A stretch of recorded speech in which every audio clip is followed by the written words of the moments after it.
নাগরিক সংবাদে স্বাগত। আপনাদের সঙ্গে আছি আমি আনোয়ার হোসেন। শুনছিলেন সংবাদ শিরোনাম, এবার জানিয়ে দেব বিস্তারিত। কমিশনের সংলাপে হওয়া ঐকমত্য ও অন্যান্য বিষয়ে পরিবর্তন ও সংশোধন মতামত নিয়েই তৈরি হবে জুলাই সনদ। তবে এটি বাস্তবায়নের মূল দায়িত্ব রাজনৈতিক নেতাদের, মন্তব্য করেছেন জাতীয় ঐকমত্য কমিশনের সহসভাপতি। রাজধানীর ফরেন সার্ভিস একাডেমিতে এনসিসি ও রাজনৈতিক দলগুলোর মধ্যে দ্বিতীয় পর্বের সংলাপের 23তম দিন। শেষ দিনের আলোচনায় ছিল সাংবিধানিক 4টি প্রতিষ্ঠানের নিয়োগ প্রক্রিয়া ও সংসদের উচ্চকক্ষ সহ আরও কিছু অমীমাংসিত বিষয়। দলগুলোর পক্ষ থেকে বলা হয়, খুব তাড়াহুড়ো না করে 2-4 দিন সময় বেশি লাগলেও আলোচনা পূর্ণাঙ্গ করা দরকার। 4টি সংস্থার নিয়োগে বিএনপি সহ 4-5টি দল নোট অফ ডিসেন্ট দিয়েছে। উচ্চকক্ষের পক্ষে বেশিরভাগ দল একমত, তবে পদ্ধতি নিয়ে দ্বিমত রয়েছে। বাংলাদেশের আর্থসামাজিক বাস্তবতায় সাধারণ মানুষের ট্যাক্সের টাকায় আমরা এ ধরনের উচ্চাভিলাষী উচ্চকক্ষ একেবারেই অপ্রয়োজন। বাস্তবায়নের পথটাই সব থেকে গুরুত্বপূর্ণ বিষয়।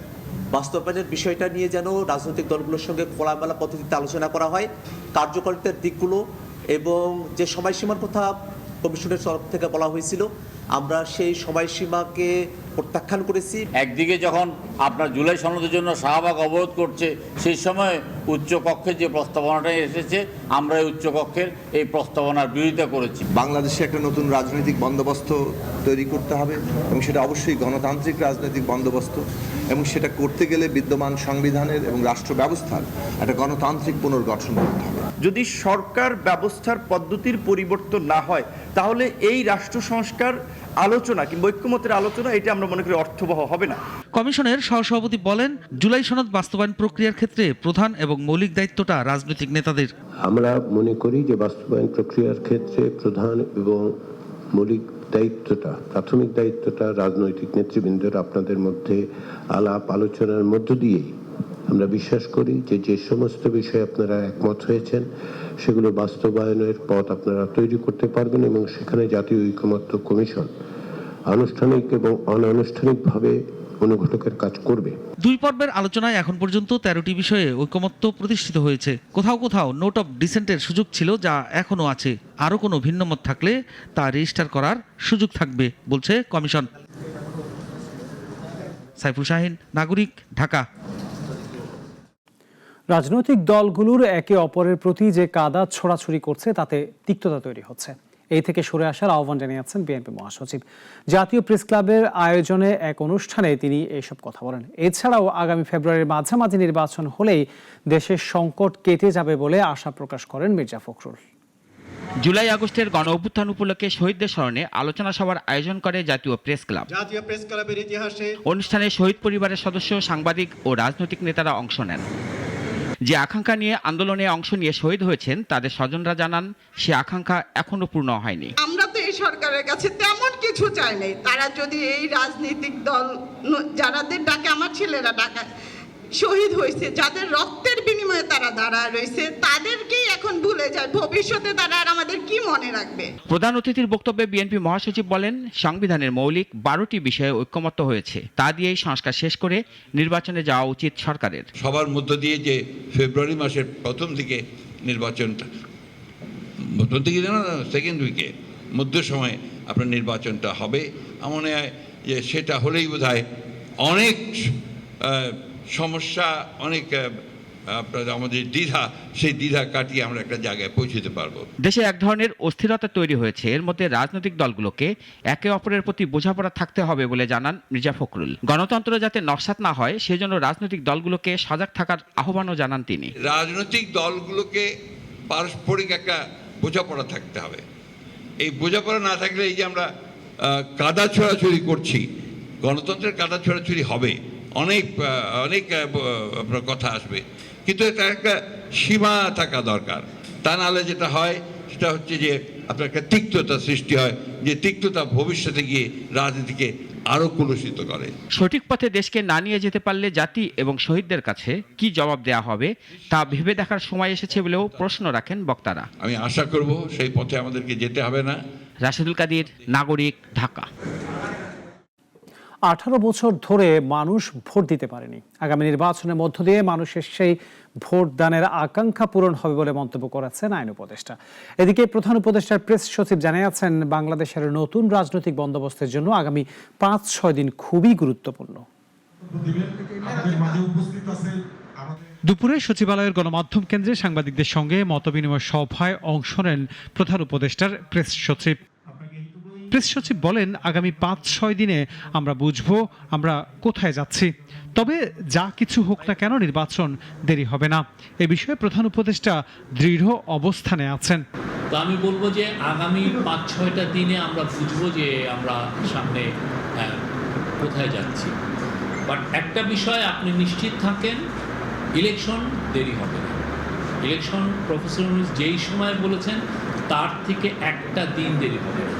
তিনি আরো বলেন, এই সরকার ক্ষতিগ্রস্ত অবস্থায় দেশ পরিচালনার দায়িত্ব পায়, সেখান থেকে দেখলে অন্তর্বর্তী সরকার ভালো কাজ দেখাতে পেরেছে বলা যায়।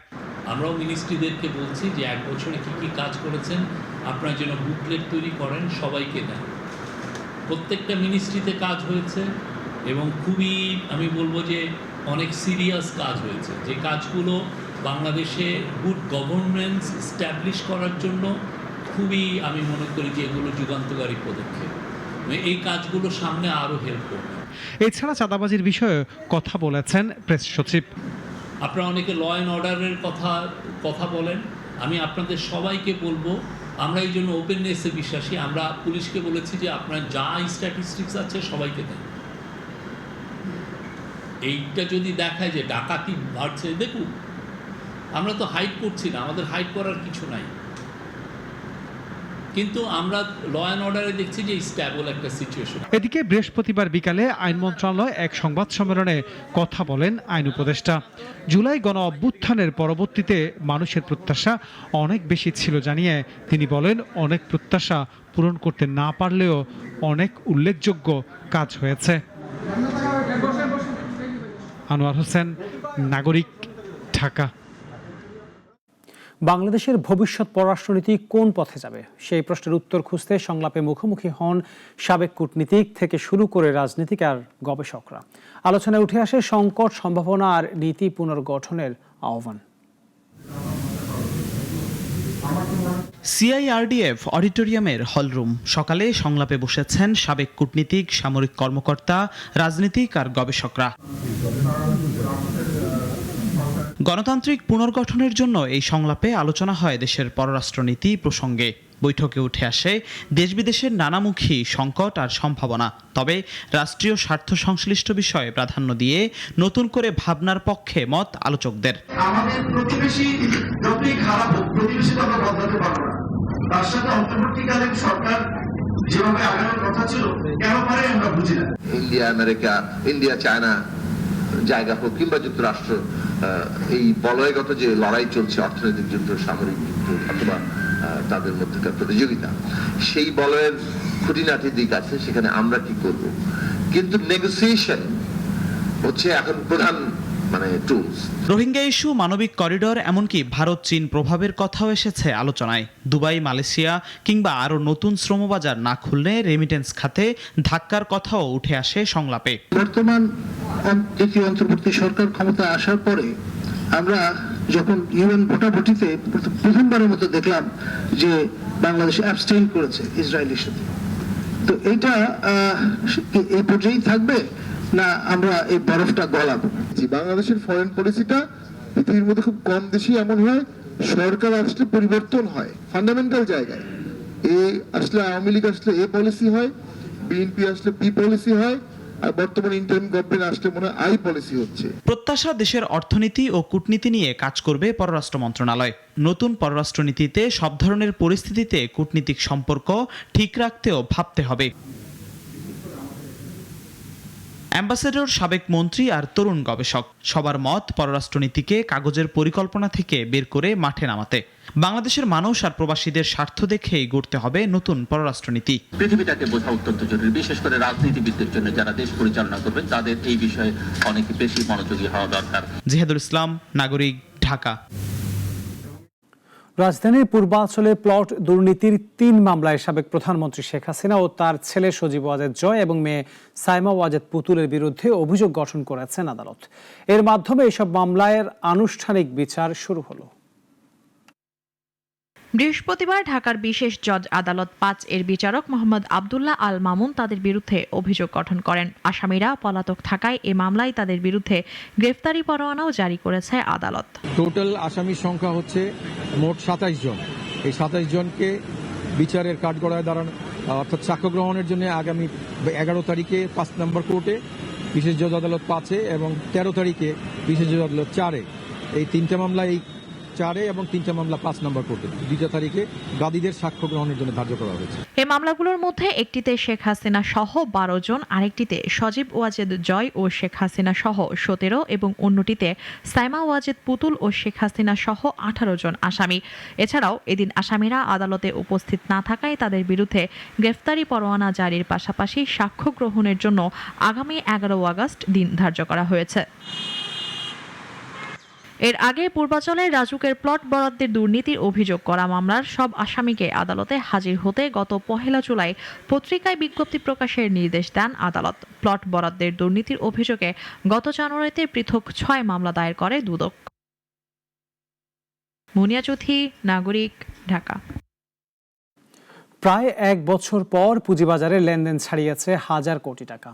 বিনিয়োগকারীরা হচ্ছেন হাউসমুখী, বাড়ছে পুঁজিপতিদের সংখ্যা। তবে উপযুক্ত সময় হলেও দেখে শুনে বিনিয়োগের পরামর্শ বিশেষজ্ঞদের। সানিয়া আহমেদের প্রতিবেদন। আওয়ামী লীগের সাবেক শিল্প ও বাণিজ্য সম্পাদক আখতারুজ্জামান চৌধুরী বাবুর নিজ হাতে তৈরি আরামিট গ্রুপের ২ কোম্পানি আরামিট লিমিটেড এবং আরামিট সিমেন্ট পুঁজিবাজারে তালিকাভুক্ত। ইনভেস্টমেন্ট কর্পোরেশন অব বাংলাদেশ আইসিবিকে সঙ্গে নিয়ে অনেক আশায় কোম্পানিগুলো চালু করলেও শেষ পর্যন্ত পারেনি টিকতে। আরামিট সিমেন্ট বন্ধ আর আরামিট লিমিটেড ধুঁকছে। কোম্পানির মূল মালিক আখতারুজ্জামান বাবুর ইন্তেকালের পর তার ছেলে সাবেক আওয়ামী মন্ত্রী সাইফুজ্জামান চৌধুরীও ধরেননি হাল। তবে কোম্পানির শেয়ার দর বাড়ানোর খেলায় সক্রিয় অনেকে। তাদের মেইন উৎপাদন হচ্ছে তারা সিমেন্টের ঢেউটিন বানায়। হ্যাঁ, তো বাংলাদেশে একসময় ইন্ডাস্ট্রিগুলোতে ব্যাপক হারে সিমেন্টের ঢেউটিন ইউজ হইতো, কিন্তু গত লাস্ট 15-20 বছরে কিছু স্টিল স্ট্রাকচার বিল্ডিং হওয়ার পর থেকে এই জিনিসটা ডিমান্ড কিন্তু আগের মতো নাই। যে আরামিট লিমিটেড যে কারণে এখন বাড়তেছে, এটা হচ্ছে 30 কোটি পেডাপের একটা ধারণা থেকে সেটা দাম বাড়তেছে, কিন্তু কোম্পানির ভিতরের অবস্থা কিন্তু একদম ত্রাহি, একদম বাজে অবস্থা। গতির দিকে যাচ্ছে পুঁজিবাজার, তাই এ সময় শেয়ারে নয় বরং কোম্পানি কারা চালাচ্ছেন সেটি দেখে বিনিয়োগ করার পরামর্শ বিশেষজ্ঞদের। কোম্পানি দিয়ে বিনিয়োগ করেন, শেয়ারে বিনিয়োগ করেন না। কোম্পানি জেনে শুনে কোম্পানি খোঁজখবর নিয়ে সেখানে বিনিয়োগ করেন। এটা বন্ধ কোম্পানিতে বিনিয়োগ করে মনে করেন যে এখান থেকে আপনার অনেক লাভ চলে আসবে, পরে দেখা যায় আপনি সেখানে ধরা খেয়ে যাচ্ছেন, লস করতেছেন। এদিকে ব্যাংকের শেয়ার দর বৃদ্ধির কারণে সূচকের ব্যাপক উত্থান হলেও অন্যান্য খাতের শেয়ার দর সেই তলানিতেই। তবে আশার কথা, গুটি কয়েক বাজে শেয়ার ছাড়া বিনিয়োগকারীরা ঝুঁকছেন মৌলভিত্তির শেয়ারে। এই মার্কেটে দেখেন যে আপনি যদি ব্লু চিপ কোম্পানিগুলো দেখেন, আপনি টপ 15 বা 20 স্টকস, এই সমস্ত কোম্পানিগুলো কিন্তু প্রাইস কিন্তু বাড়ে নাই, তাদের গ্রোথ ইনট্যাক্ট ছিল, তাদের গভর্নেন্স ঠিক ছিল, তারা কিন্তু প্রতি বছর কিন্তু তাদের কারেক্ট প্রফিট রেজিস্টার করে গেছে, বাট এই সমস্ত স্টকগুলো দাম বাড়েনি। পুঁজিবাজারে কোটিপতি বিনিয়োগকারীর সংখ্যা বেড়েছে ৩৮১, প্রায় ১ বছর পর লেনদেন ছাড়িয়েছে হাজার কোটি টাকা। এখনই বিনিয়োগের উপযুক্ত সময় হলেও তা হতে হবে দেখে শুনে, এমনটাই মনে করছেন বিশেষজ্ঞরা। সানিয়া আহমেদ, নাগরিক, ঢাকা। আগামী জাতীয় নির্বাচন অত্যন্ত গুরুত্বপূর্ণ জানিয়ে বিএনপির ভারপ্রাপ্ত চেয়ারম্যান বলেন, দেশে যাতে ফ্যাসিবাদ উগ্রবাদ মাথা ছাড়া না দিতে পারে সেজন্য সবাইকে সজাগ থাকতে হবে। সে সাথে ইনসাফ ভিত্তিক রাষ্ট্র গঠনের জন্য সবাই ঐক্যবদ্ধ হবার তাগিদ দেন। গণ অভ্যুত্থানের বর্ষপূর্তি, শোক ও বিজয় উৎসব পালন উপলক্ষে জাতীয়তাবাদী মহিলা দলের আয়োজনে ফ্যাসিস্ট বিরোধী আন্দোলনে নারীদের অবদান শীর্ষক আলোচনা সভা। ইনশাআল্লাহ এর ন্যায় বিচার এই বাংলাদেশে। ফ্যাসিস্টদের এখনো বিচার না হয় শহীদ পরিবারের স্বজনদের আহাজারি। বিচারটা সুষ্ঠুভাবে করেন, সুন্দরভাবে করেন, তাহলে আমরা মারা অন্তত আমাদের শান্তি নাই, তারপরে অন্তত একটু শান্তি পাবো যে জালিমদের বিচার আমরা আমাদের এই বটুকু বয়সে দেখে গেছি। শেষ পর্যন্ত স্বামী ছিল সেইটাও নাই, আল্লাহ যাতে আমার সন্তানটাকে দীর্ঘ আয়ু দেয়, আমি যাতে আমার সন্তানটাকে নিয়ে থাকতে পারি। আমার এই জীবনের কোনো মূল্য নেই যদি আমার সন্তানটাকে আমি সুষ্ঠু মানুষ করতে না পারি। আর লন্ডন থেকে অনুষ্ঠানে ভার্চুয়ালি প্রধান অতিথি হিসেবে যোগ দেন বিএনপি ভারপ্রাপ্ত চেয়ারম্যান তারেক রহমান। বলেন, এখন সুযোগ এসেছে মানবিক দেশ গড়ার, সেই সুযোগ কাজে লাগিয়ে শহীদদের মর্যাদাকে অক্ষুণ্ণ রাখতে হবে। আগামী জাতীয় নির্বাচন দেশের প্রতিটি নাগরিকের জন্য অত্যন্ত গুরুত্বপূর্ণ।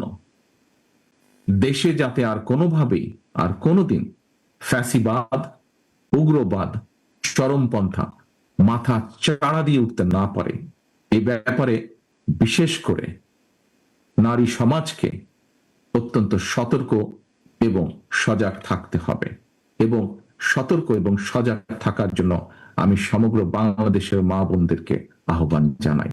শহীদদের আকাঙ্ক্ষা পূরণের জন্য ইনসাফ ভিত্তিক রাষ্ট্র গঠনে সবাইকে এক কাতারে থাকার আহ্বান জানান বিএনপির ভারপ্রাপ্ত চেয়ারম্যান। আমি দেশের গণতান্ত্রিক আমি জনগণকে আবারও আহ্বান জানিয়ে বলতে চাই, নারী, পুরুষ, শিশু, ধর্ম, বর্ণ নির্বিশেষে সবার জন্য শহীদদের কাঙ্ক্ষিত একটি ইনসাফ ভিত্তিক গণতান্ত্রিক নিরাপদ বাংলাদেশ প্রতিষ্ঠার মাধ্যমে শহীদদের আত্মত্যাগের প্রতি সম্মান জানানোর জন্য আমরা ঐক্যবদ্ধ থাকি। নারী শক্তিকে বাইরে রেখে কোনো রাষ্ট্রই এগিয়ে যেতে পারবে না জানিয়ে বিএনপির এ শীর্ষ নেতা বলেন, আগামীতে বিএনপি ক্ষমতায় গেলে জনশক্তির রাজনীতি তৈরি করা হবে। রাশেদুল কাদির, নাগরিক, ঢাকা। মূল্যস্ফীতি নিয়ন্ত্রণের প্রচেষ্টা অব্যাহত রাখার পাশাপাশি বছরের দ্বিতীয়ার্ধের জন্য নীতি সুদ হার অপরিবর্তিত রেখেছে বাংলাদেশ ব্যাংক। বৃহস্পতিবার বাংলাদেশ ব্যাংক নতুন মুদ্রানীতি ঘোষণা করেছে। জুলাই ডিসেম্বর সময়ের জন্য 10% নীতি সুদ হার বহাল থাকবে। বাংলাদেশ ব্যাংক বলছে, বর্তমান অর্থনৈতিক পরিস্থিতি এবং বৈশ্বিক অনিশ্চয়তার প্রেক্ষাপটে 2025-26 অর্থ বছরের প্রথমার্ধে কঠোর আর্থিক নীতি বজায় থাকবে। কেন্দ্রীয় ব্যাংক স্পষ্ট করে দিয়েছে, মূল্যস্ফীতির হার 7% নিচে না আসা পর্যন্ত রেপো হার 10%ই অপরিবর্তিত থাকবে। আর অপরিবর্তিত থাকবে বেসরকারি খাতে ঋণ প্রবৃদ্ধি। আমরা এটার জন্য আমি ধন্যবাদ দেব আমাদের ডিপোজিটরদেরকে, যে তারা আস্থা রেখেছেন এবং তারা তাদের টাকা পাবেন, এই আস্থা তাদের আছে বলেই তারা আজকে কোনো ধরনের রান অন দ্য ব্যাংক বাংলাদেশে হচ্ছে না। এবং সেই জন্য আমি মনে করি যে আমরা আমাদের ডিপোজিটরদের উপর আমাদের আস্থা আছে, যে তারা একটু ধৈর্য ধরবেন, আর একটু ধৈর্য ধরবেন এবং তারা তাদের টাকা ফেরত পাবেন। ফরিদপুরে ইজি বাইক চালক শওকত মোল্লা হত্যা মামলায় 5 জনের ফাঁসির আদেশ ও একজনকে 10 বছরের সাজা দিয়েছে আদালত। দুপুরে ফরিদপুরের অতিরিক্ত জেলা ও দায়রা জজ মোহাম্মদ মাকসুদুর রহমান এই রায় দেন। রায় ঘোষণার সময় 6 আসামির 5 জন উপস্থিত ছিল। 2019 সালের 14 নভেম্বর শহরের পশ্চিম খাবাসপুর এলাকা থেকে শওকত মোল্লার ইজি বাইক ভাড়া করে সাজাপ্রাপ্তরা পরে তারা শওকত মোল্লাকে শহরের বাইপাস এলাকায় গিয়ে গলায় ফাঁস দিয়ে হত্যা করে ইজি বাইক নিয়ে পালায়। এই ঘটনা নিহতের বাবা বাদী হয়ে মামলা করেন।